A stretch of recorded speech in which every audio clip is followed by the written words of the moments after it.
my channel. As you see, I'm wearing a special white suit to match with my brand new white interior of my 2003 Mach 1 Mustang. If you missed the previous videos, I'll link them here. And please like and subscribe while you're here so you'll never miss an exciting video.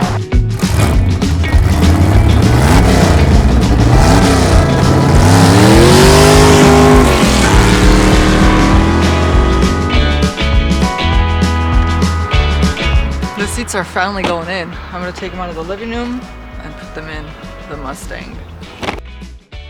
This is my second time installing Corbeau seats and brackets. The first time was in my 91 Camaro, and I was so happy with how easy it was and how nicely packed and basically plug and play that it was. You do have to order the brackets separately from the seats. I had a gift card for Americanmuscle for my sister that she gave me for my birthday, so it brought my total down substantially, almost making these feel like they were free. So all you have to do is, after you remove the protective layers, there's 4 bolts on the bottom of the seat. You remove those, you add the bracket, use those bolts, and throw it in the car, and it's a done deal. Not that easy because I put it on the wrong way. My bad. So once I fixed my idiot mistake, then we were ready to throw it in the car.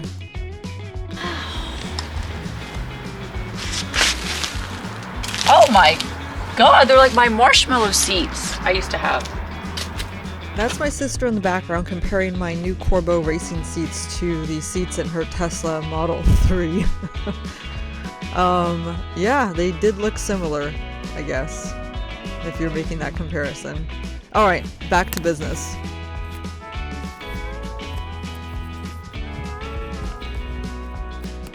The tricky part is not only lifting these myself, but making sure that I don't scrape anything with the brackets on my way in. If I do that, I'm afraid some of my paint will come off, and that would just be so sad because I spent so much time and energy painting everything black. So there's a couple bolts in the back and a couple bolts in the front. Actually, there's two nuts that go on in the back. Very easy. And then 2 bolts in the front.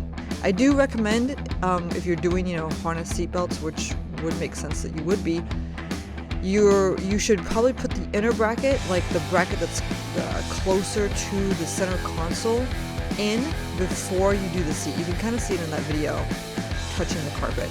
I did have to remove one of the seats to get the seatbelt bracket in because it was so tight, so that was kind of annoying. So avoid that. This is my trusty 15mm slightly cracked socket that I just seem to use for everything. Once these are wiggled down into place and tightened up, you are ready to start adjusting.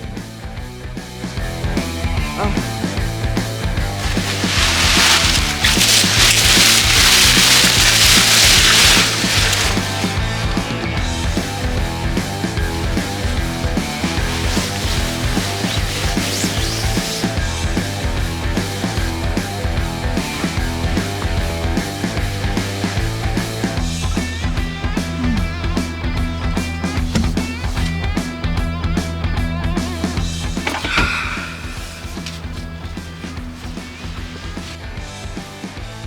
Side 2, let's get on with it.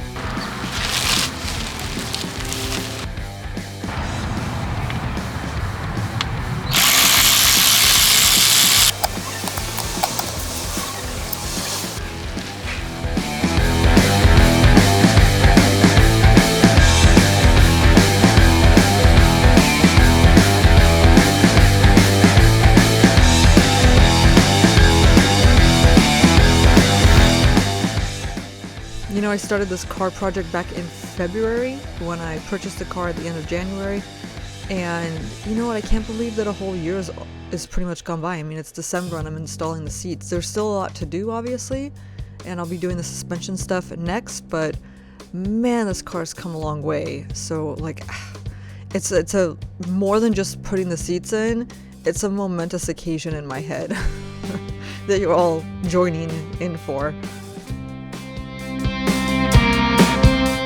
What I love about these seats is they're not stationary, they do recline and they adjust, because it's, again, this is not a race car, this is my glorified grocery getter Wells Fargo Harbor Freight mobile, and I love it. It is like the ultimate daily fun driver. I feel so cool in it too.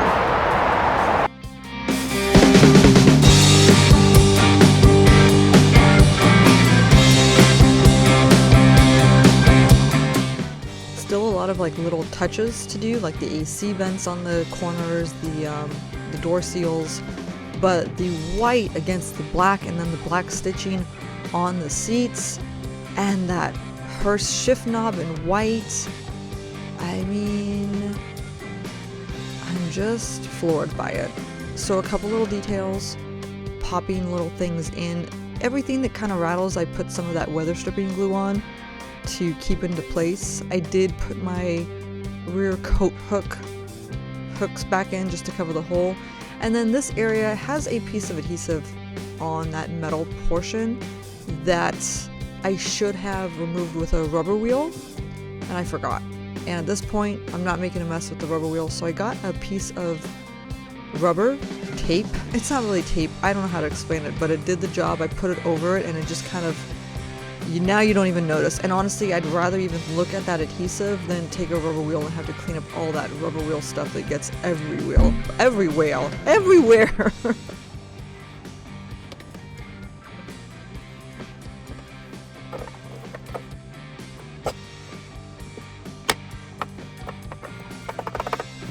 In case you're wondering what that was, it was a coin holder cover because the car originally came with a coin holder, oddly enough. Anyways, day 2, and I have a special delivery from Santa. I mean FedEx, and my FedEx guy's so nice. He always brings my stuff around to my garage because he knows that I've been waiting patiently for it. So you'll see here, it's a Cypher bar. That's the harness bar that I ended up going with. I'll tell you why, but basically it was to save like 80 to 100 bucks. My Corbeau seat belts, and then I got these ridiculous waste of money, silly little things. They're like these Corbeau harness pads. Again, really not needed. I just thought they I'm a girl. I thought they were cute, so I got them. You know, it is what it is. So when I put the carpet in, I forgot to leave like a marking for where the seatbelt bracket goes. So I've got to go hunting with this. I found the driver's side already. I pulled up a picture of before I laid the carpet in, and I found where the hole should be, and I've just been poking around. So I found the driver's side, I gotta find the passenger side. Unfortunately, I threw out all the bolts, and so I went through all this trouble to find new bolts at the hardware store instead of buying them for like 80 bucks, and then the seat belts actually came with bolts.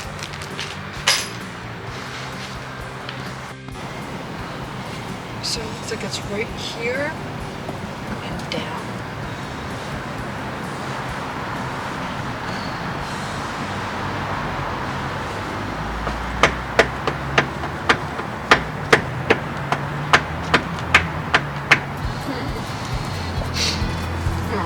It's way down.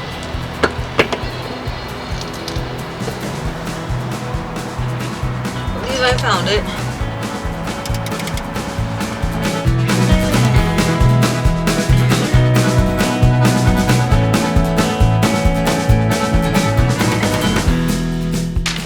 So I got the Cypher bar, I didn't get the Corbeau bar. Cypher bar was about $100 cheaper. And to be honest, like it's not like I'm really gonna race the car, this is purely just for aesthetics. It's not like I'm, you know, relying on this for some kind of like a, you know, roll cage or something. It's just a harness bar.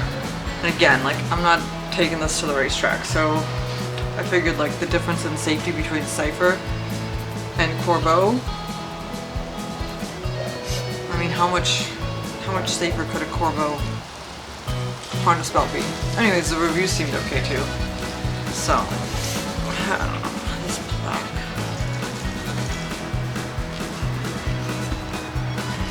The black's kind of goofed up, but it's not bad. It's not bad. The one from my Camaro was from this place called turbo nasty, and the Camaro harness bar was like 600 bucks. And let me tell you, that quality was sensational.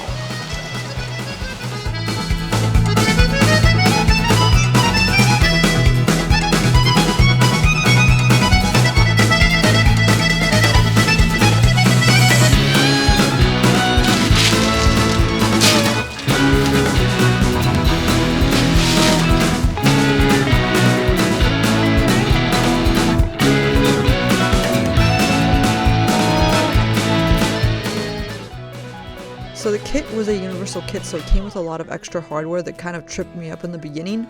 But essentially there are 4 anchor points. The 2 upper anchor points utilize the seatbelt bracket holes, and then the 2 lower ones also utilize the 2 lower seatbelt bracket holes. So it is a pretty simplistic installation, but I had like a mental blockage while I was doing it because of the extra bolts, and I just couldn't wrap my head around that at the time. I did add some rubber washers here and there just to prevent any kind of clanking around. So yeah. I mean, I've been driving it around. I don't hear anything jingling or jangling.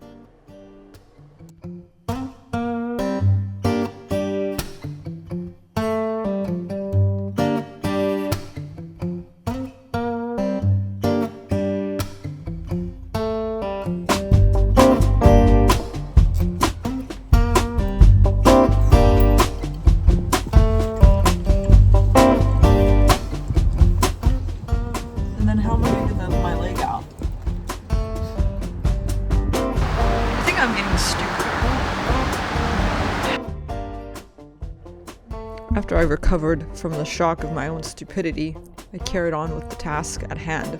The bars are adjustable, so don't tighten anything up until you're certain that you've got everything in place, and then you can kind of play with the adjustment, the length of the bars that connect the harness bar to the lower brackets.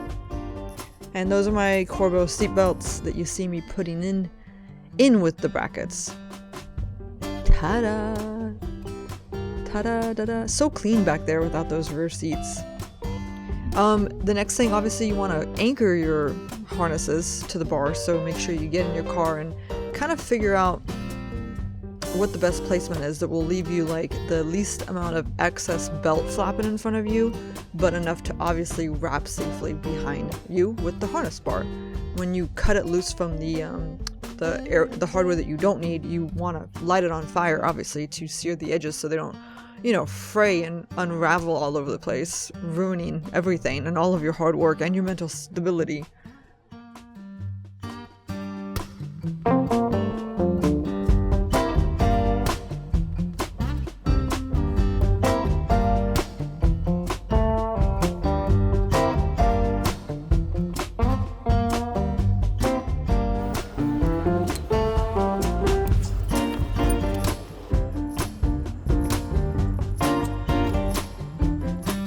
Okay, it's time to talk about the fantasy land that I was living in when I thought that I was going to replace the gauge faces with these beautiful white ones.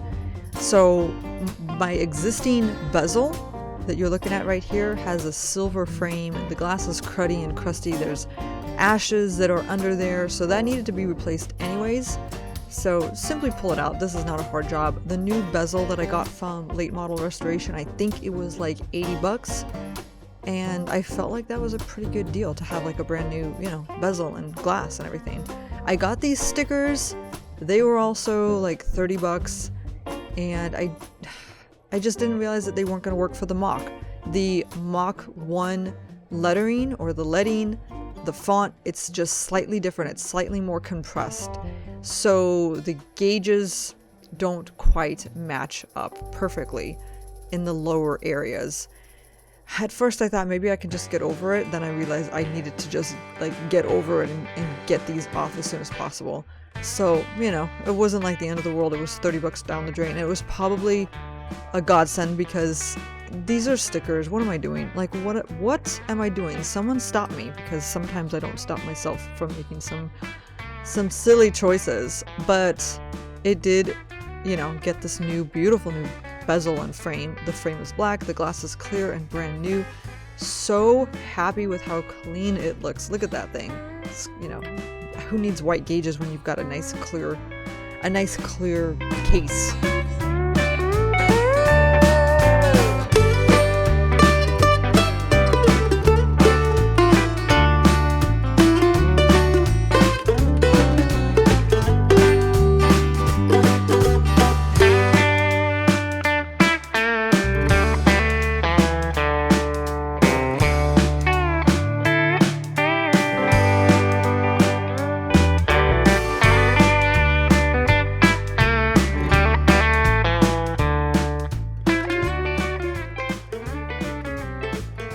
These are those waste of monies that I was talking about. 30 bucks for a pair of these silly pads. Definitely didn't need it. But again, I kind of thought they were cute. I thought they'd be comfortable too. They kind of just make me feel like I'm wearing a coat, like a big heavy coat while I'm driving. They're like in my neck. Last but not least, of course, one of the final touches would be mats. I get most of the mats, my headliners and my carpets from this place called OC Carpets. It's like an hour away from me and they just always have great quality. It's on the pricey side, but you get what you pay for, and I'm always happy with the quality. Look how nice. I could have gone with the mock ones, but I decided to go with that classic Ford look. And then I'm not going to smoke, so this is going to be a nice little cigarette lighter cover up.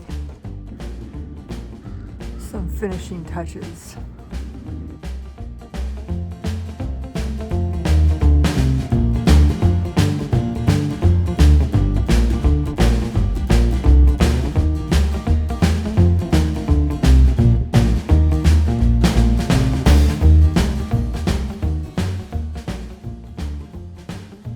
So that does it for the Mustang interior. I've got loads of more stuff to do on the Mustang.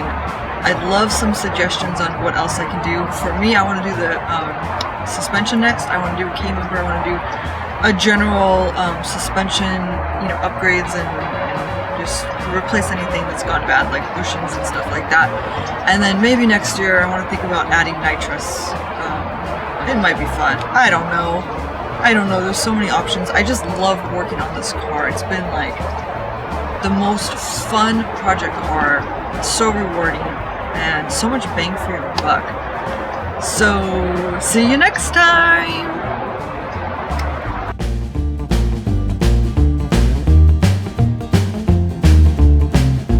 The reason I'm doing this is that, you know, I repaired the dashboard and I'm really worried that the sun's going to re-crack it again, and I don't want to see that. I don't want to see it, and I don't want to see it happen, so I got one of these. I'm not really a big fan. You know, I am like oiling this and making sure that it's moist, for lack of a better word. But, you know, someday the universe will bring me a new dashboard and I'll replace it.